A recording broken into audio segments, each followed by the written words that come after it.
Now comes the part that can either make or break your render. Yes, we're in the lighting section now. Now, as we all know, a good lighting always helps your render to stand out. But what lighting options do we have in Octane? Let's explore it together. So if you're going to be using lighting with Blender Octane, you're obviously going to be using the shader editor as well. So let me just expand it. Okay, so I'm going to be turning off the world light for now. And if we go Shift A, what options do we have for lighting over here? We have the tune point light, the tune directional light, the spotlight, the area light, the spherical light, the mesh light, the directional light, and Octane analytical light, which is a special light that we're going to be exploring down the line. So let's break it down. Spotlight is the same that we get with cycles. The area light is the same thing. The sphere light is like a point light. The mesh light is basically you can take any sort of mesh and turn it into a light. The direction light is basically your sun. And the analytical light, you'll know what it is. So since we're gonna be specifically focusing on photorealism, this is a section where we need to keep our eye on. So let's start with the spotlight. So if I just add this over here, we could see it did something, and we are also getting a volume over here as well. So if I switch over to our object tab and go to our nodes, this is what we get. We have the throw distance, which is basically how much it's going to be affecting. The cone width,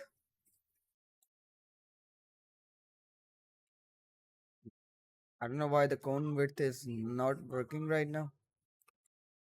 The cone hardness, how hard or soft the light should be. If I zoom in, you could see it better.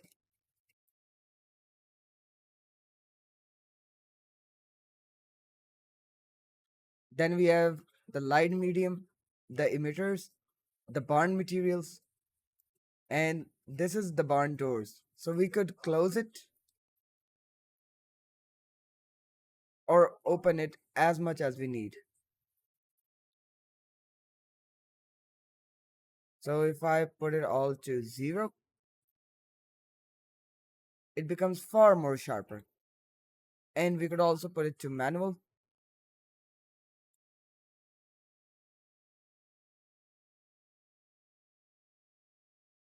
I usually don't use it that much just because of the clunkiness of this light, but it is what it is. If you find a good use for it, you could always use it. Now coming towards the next light, which is going to be our area light and the one that you are going to be using the most. So what do we have over here?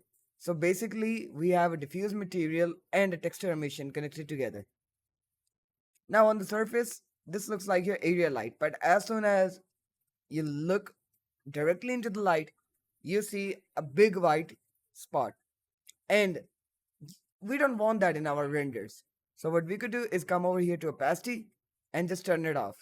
And this is going to be the same situation with a lot of lights in Blender Octane. So this is how we're going to be fixing it.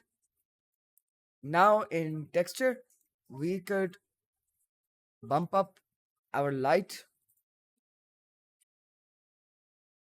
and we could move it around as much as we want. Then we have the power over here. So surface brightness, what it does is basically it takes all of the power value and your hue and saturation that you have set in your texture, and it finds a middle ground for it and keeps it that way. And if you want to increase it more, hell, you can just either increase the power or just change the texture. Then keep instance power. What this does is, if this is unchecked, if you increase the size of your light, it'll become brighter. And if you make it smaller, it's going to do the opposite. But let's say if I just put it back towards what it was and keep on instance power, no matter the size, it's gonna give out the same output.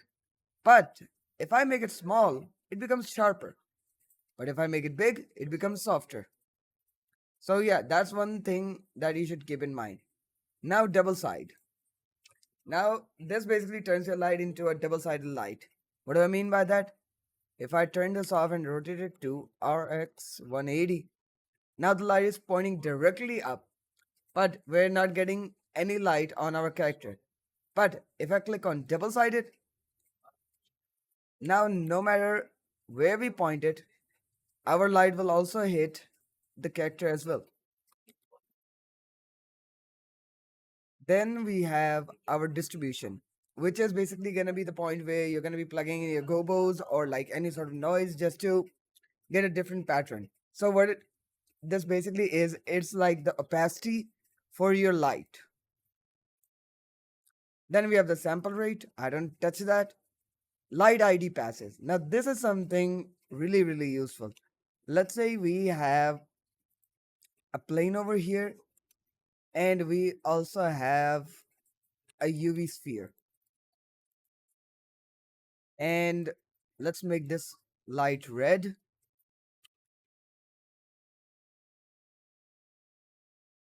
And I'll make a duplicate of it, put it on the 3D cursor, just like that, and turn this one into, let's say, blue.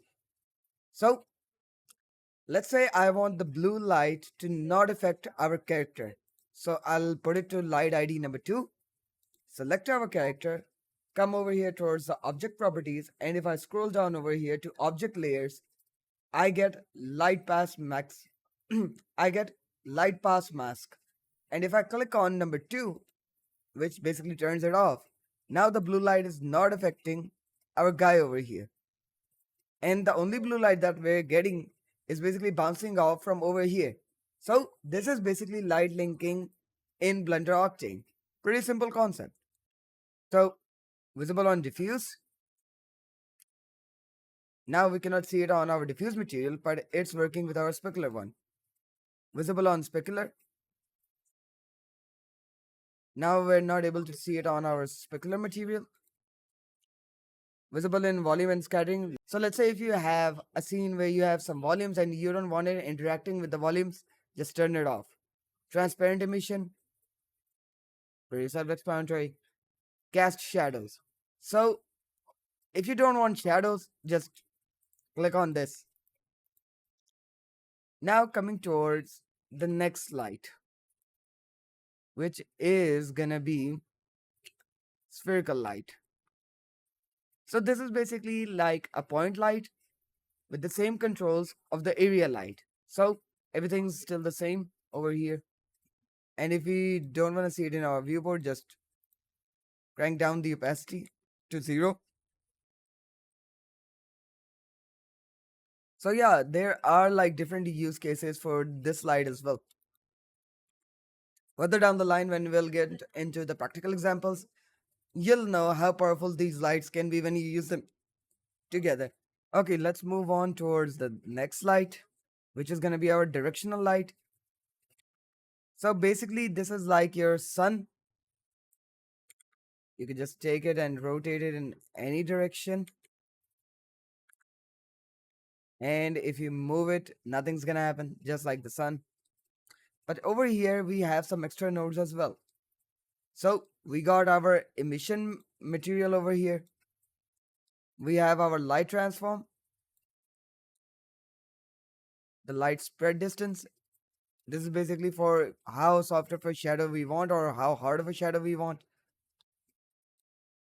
Then we have our object data, which is basically all of the values of the position, the rotation, and everything, which is going to be controlling the 3D transform for this light. So yeah, pretty neat stuff. And the texture emission is the same.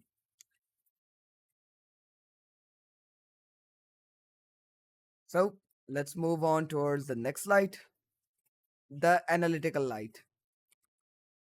Now, if I turn it all the way up, looks like a spotlight, doesn't it? But it has the appearance of an area light. But you want to know the superpower of this light? The real magic of this light starts when you enable post processing. So if I enable post processing over here in Octane and I enable light beams, and I take my radius and I put it to, let's say for this example, I'm going to be putting it up to 100. Boom. But personally, why don't I use it? Just because of one reason. This is really impractical. You might get like super fast results like that, but the thing is, let's say if I want to add in a gobo into it, it won't work. So let's do a quick little recap. So in this chapter, we actually explored all of the lights that are available for photorealism, and we explored how they work. In the next chapter, what we're going to be doing is we're going to be exploring all of the nodes that are used for the lights, the environments, and for texture emission as well. So, see you guys in the next chapter.